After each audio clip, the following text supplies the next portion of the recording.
Assalamualaikum, selamat datang di Nawasana Channel. Hari ini saya akan melanjutkan membacakan novel yang berjudul Terpaksa Menikahi Bad Boy bab 72. Jangan lupa di like, komen, dan subscribe ya. Selamat menikmati. Sudah berjam-jam Zahran meninggalkan Shanum terkunci sendirian di dalam apartemen. Shanum hanya bisa menduga-duga apa yang sedang dilakukan oleh suaminya di luar sana. Bosan menunggu di ruang tengah, Shanum pindah ke kamar. Setelah melaksanakan sholat Isya, Shanum lanjut menantikan kepulangan Zahran di balkon kamar. Shanum menatap jalanan yang masih tampak ramai, berharap mendengar suara bising dari motor sport suaminya, dan tetap tak ada tanda-tanda kepulangan Zahran. Kamu sangat marah. Apa kemarahan kamu sore ini adalah akhir dari kebersamaan kita? Pikir Shanum dengan liar.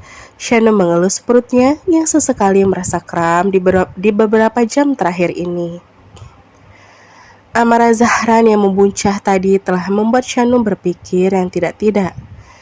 Tapi berikut ia juga menyadari kalau ini semua terjadi dikarenakan kesalahannya sendiri. Di manakah Zahran sekarang? Zahran masih berkeliaran mencari Alexa dan Nares. Saat ini Alexa ada di bawah lindungan Juan. Karena Juan merasa Zahran sedang di luar kendali, bagaimanapun juga The Wolf cukup mengenal Alexa. Gue bukan pengecut yang akan mukul perempuan. Gue cuma mau ngomong sama dia. Zahran pun marah pada Juan yang mencoba melindungi Alexa.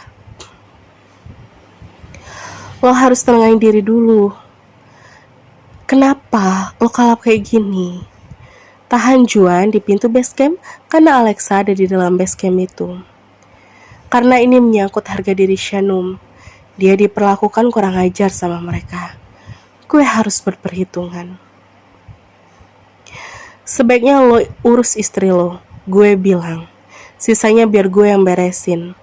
Lo tahu kalau kemarin dia baru aja dirundung sama si Mel dan si Lexa. Harusnya yang pertama lo lakukan adalah menghibur dia. Dan apa yang lo lakukan sekarang malah akan bikin dia tambah tertekan. Kata Juan. Kata-kata yang masuk akal tapi tak mampu diterima oleh Zahran yang masih dikuasai oleh amarah. Tak lama Alexa keluar dari dalam basecamp dengan wajah takut dan tubuh gemetar hebat. Mata Zahran langsung nyalang menyasar pada cewek barbar itu. Duh, ngapain lo keluar si Lex? Tegur Gary ikut panik. Alexa memang gentar, tapi dia memberanikan diri mendekat pada Zahran. Ampuni gue, Zah. Ampuni gue. Ujar Alexa dengan wajah memohon. Zahran masih menatap dengan tatapan benci. Rahang mengeras, tangan mengepal, dan andai saja Alexa adalah lelaki, sudah pasti Zahran akan langsung menghajarnya. Gue mohon, gue cuma mau ngikut ajakan si Mel aja. Gue gak ada niatan ngebully istri lo. Sumpah, Zah. Jangan memburu gue lagi. Gue takut. Gue gak sanggup kalau harus jadi musuh lo. Alexa kembali memohon dengan air mata. Juan dan yang lainnya berharap Zahran akan menghentikan pemburuannya terhadap Alexa. Walau Juan tahu kalau apa yang Alexa dan Melissa lakukan adalah tindakan yang sangat tidak pantas. Udah Zah, sekarang lo mau apa lagi? Si Lexa udah nunjuki rasa sesalnya. Sebaiknya lo pulang temani istri lo, kata Juan. Zahran malah berjalan 2 langkah mendekati pada Alexa.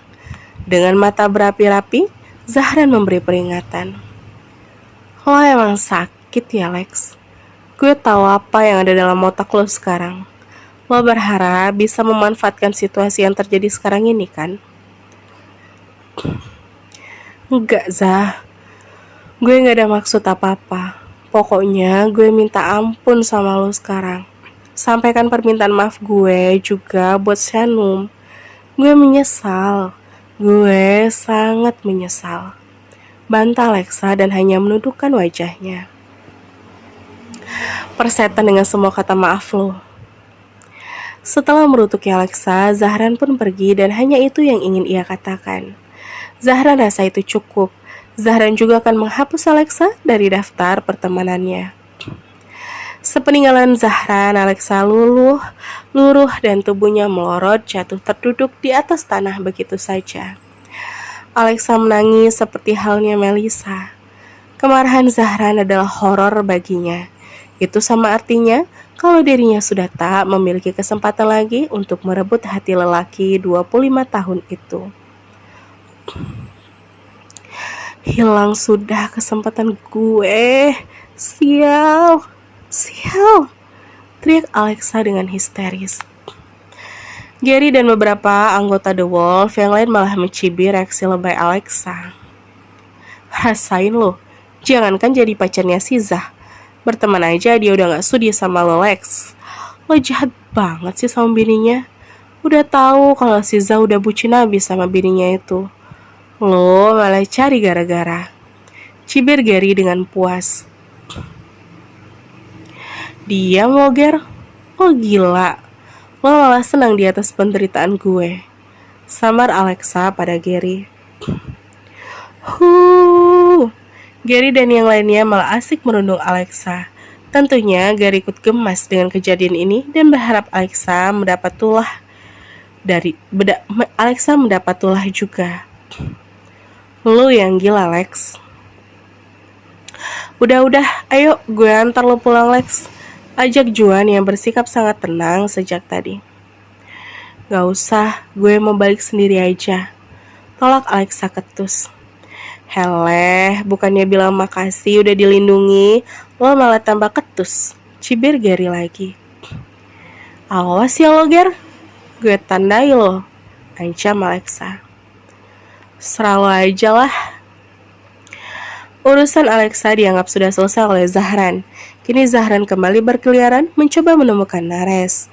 Zahran masih salah paham dengan kemunculan Nares dalam video itu.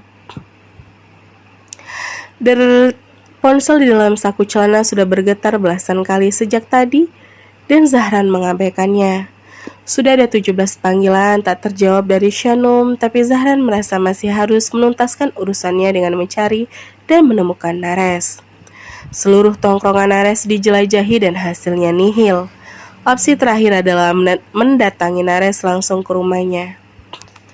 Tanpa rasa segan sedikit pun, Zahran pergi ke kediaman orang tua musuhnya. Zahran berdiri di depan gerbang rumah dan membuat kebisingan di sana, berharap salah satu penghuni rumah ada yang keluar. Zahran benar-benar melakukan provokasi dengan melakukan keributan di depan rumah Nares.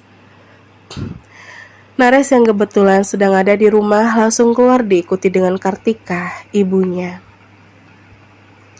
Sialan, ngapain dia bikin ribut di sini? Nares terpancing dan langsung pergi ke depan gerbang rumahnya. Ada apa, Nak? Itu siapa? Kartika mengikuti langkah putranya dengan panik. Setan lo, ngapain lo? Gede juga nyali lo sampai gue ke sini. Nares membuka gerbang rumahnya sehingga Zahran pun merasa berkesempatan untuk menyerang. Prak. Karena posisi Nares belum begitu siap, Zahran lah yang berhasil menyerang lebih dulu. Zahran mendorong tubuh Nares sampai menghantam gerbang berteralis besi itu, sehingga menimbulkan kekacauan yang membuat Nyonya Kartika panik. Zahran nyaris mencekik Nares. Hah, apa-apaan ini? Jangan sakit ya anakku, kata wanita parubaya itu dan segera mencari bantuan. Tapi Zahran tak peduli. Gue udah gak ada apa-apa sama si Mel. Lo tahu kan? Silahkan ambil. Dan jangan coba-coba berpikir buat merebut apa yang gue miliki saat ini lagi, kata Zahran dengan sebuah kepalan tangan yang siap dilayangkan ke wajah Nares. Nares malah mengulas senyum kecut pada Zahran. Dia terlihat santai sekali. Kayaknya lo udah tahu kejadian kemarin ya? Tanya Nares masih dengan santainya. Bajingan lo. Satu langkah lo coba mendekati istri gue gak main-main. Gue akan ngehabisin lo. Ancam Zahran. Dengar ini. Sebrengseknya gue gak akan bersikap kurang ajar sama Shanum. Kemarin gue lihat dia dibully sama si Mel. Ya gue gak rela lah. Gue dateng buat nyelamatin dia. Dan hello, di mana lo? Apa lo bisa ngelindungi dia? Iya ya. Gue tahu kalau sekarang lo sibuk jadi pejabat penting di perusahaan bokap lo. Nyonya Kartika kembali dengan seorang tukang kebun yang hendak melerai pertikaian Zahran dan Nares. Sudah, Den. Sudah. Jangan bikin keributan di sini. Kata tukang kebun itu lalu mendorong Zahran agak menjauh dari Nares. Setelahnya, Nyonya Kartika langsung menghalangi tubuh putranya. Dia sangat protektif. Aduh, tolong ya. Kalau ada apa-apa, tolong dibicarakan baik-baik. Saya mohon, Bunda mohon nak. Pinta wanita itu pada Zahran lalu memohon pada Nares. Udah, Bunda masuk aja ke dalam ya. Gak ada apa-apa kok, kata Nares menenangkan. Zahran pun sadar dan tak mungkin menghajar Nares di hadapan wanita yang tak tahu apa-apa itu. Gak bisa nak, Bunda gak mau kamu kena pukul lagi loh. Dengar ini Zah, kalau kira-kira lo gak bisa jaga Shanum, lo serahkan aja sama gue lah. Lo gak tahu kan gimana sedihnya dia dalam kejadian kemarin. Gue harap lo gak ngejudge dia hanya karena ada gue di cafe itu kemarin. Gue datang karena naluri aja. Dan satu yang harus lo tahu, walaupun gue menginginkan dia, gue gak akan mungkin kurang ajar sama dia. Kata Nares panjang lebar. Kata-katanya cukup nyelekit menyentil Zahran. Ya, tadi Zahran marah besar. Sampai tanpa sadar telah bersikap kasar kepada Shanum karena termakan dengan video singkat itu. Zahran juga berpikir Shanum macam-macam dengan Nares. Sementara Nares berkata jujur dan mengakui kalau dirinya tak akan mungkin bersikap macam-macam terhadap Shanum. Ayo Bun, kita masuk aja. Abaikan aja dia. Nares mengajak Kartika untuk masuk dan mengabaikan Zahran yang mulai merenungi sikap kasarnya pada Shanum beberapa jam yang lalu.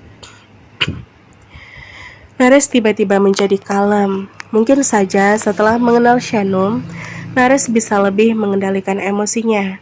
Mungkin juga Nares termotivasi menekan ego agar dia bisa mensejajarkan dirinya dengan perempuan soleha seperti Shanum. Zahran masih agak gusar, tapi dia berusaha menenangkan diri. Gerbang rumah Nares sudah ditutup kembali dan Zahran masih di sana. Zahran masih mengecek ponselnya dan melihat 17 panggilan tak terjawab dari istrinya. Zahran semakin merenung. Amarah telah melupakan janjinya untuk selalu menjaga kado ulang tahun terindah yang ia dapatkan tahun ini. Makasih buat malam ini, buat kadonya terutama. Abang akan menjaga kado dari kamu dengan sebaik-baiknya. Abang akan menjaganya seumur hidup sampai nafas terakhir. Jangan lupa jaga juga yang ngasih kadonya ya. Zahran ingat momen di malam ulang tahunnya dan sore ini dia mengingkari untuk menjaga Shanum. Terlebih Zahran telah membentaknya berulang kali. Zahran juga ingat, tadi dia menolak ajakan Shanum untuk check up. Zahran semakin menyesal. Setelah menemui ketiga orang yang ditujunya, Zahran pulang ke apartemen setelah agak larut. Zahran tak sabar ingin segera menemui Shanum dan memastikan kalau keadaannya baik-baik saja. Saat masuk, Zahran tak menemukan Shanum di dalam ruang utama. Zahran pun lanjut masuk ke dalam kamar. Dan memang benar, Shanum ada di sana. Shanum mungkin lelah menunggu dengan tangan yang masih menggenggam handphone. Shanum terlelap meringkuk di atas kasur dengan pintu balkon yang masih terbuka. Zahran mendekat dan memandangi Shanum yang walaupun terlelap, wajahnya masih terlihat sangat risau. Tapi Zahran hanya menyelimuti lalu menutup pintu dan tirai kamar. Beberapa saat, Zahran memandangi wajah Shanum dengan rasa sesal yang mendalam. Maafkan abang ya Shanum, tadi abang benar-benar di luar kendali. Ucapnya sembari mengelus kepala Shanum yang lelah dan saking lelapnya sama sekali tak terusik dengan keberadaan Zahran. Setelah itu Zahran segera membersihkan diri di kamar mandi dan berganti pakaian. Zahran naik ke tempat tidur dan bergabung berbaring dengan Shanum. Zahran menatap wajah Shanum tanpa jemu. Menatapnya sampai dia ngantuk dan terlelap bersama. Terdengar teriakan dari arah kamar mandi. Zahran terkaget dan langsung beranjak ke sumber suara. Zahran membukakan pintu kamar mandi dan mendapati Shanum berdiri lemas dengan bersimpah darah yang mengaliri sekujur kaki mulusnya. Shanum histeris dan kesakitan. Aku keguguran, kayaknya aku keguguran, ratapnya dengan suara gemetar. Zahran terpaku dan stuck di ambang pintu. Darah yang ia lihat begitu banyak dan itu adalah janin yang ia nantikan di dalam hidupnya. Ini semua gara-gara abang. Abang jahat. Abang kasar. Abang gak sayang sama aku. Abang gak sayang sama calon anak kita. Tuduh Shanum. Zahra mendekat dan mencoba menyelamatkan, tapi itu percuma. Maafkan abang. Shanum. Maafkan. Ayo kita pergi ke dokter sekarang. Zahra berusaha memangku istrinya. Tapi Shanum menolak dan mengambil langkah mundur mencoba menjauh dari Zahran. Enggak, aku gak mau. Aku takut sama kamu. Lagian semuanya udah terlambat. Shanum, kamu kasar. Kamu buat aku tertekan. Shanum, pergi sana. Shanum. Zahran berkeringat. Zahran mengigau menyebut nama istrinya dengan sesak di dalam tidur lelapnya. Ternyata ia sedang bermimpi, mimpi yang sangat buruk sekali. Shanum terusik dan baru sadar kalau Zahran sudah pulang dan sudah ada di sampingnya. Shanum terbangun dan melihat Zahran begitu gelisah dalam tidurnya. Keringat terpancar membasahi dahi Zahran. Abang, gumam Shanum di antara senang dan segan. Shanum senang karena Zahran sudah pulang, tapi kemudian dia segan dan takut kalau Zahran akan bersikap temperamen lagi seperti tadi. Shanum tak berani mengusik tanpa Shanum tahu kalau Zahran sedang bermimpi buruk tentang dirinya. Dan bersambung.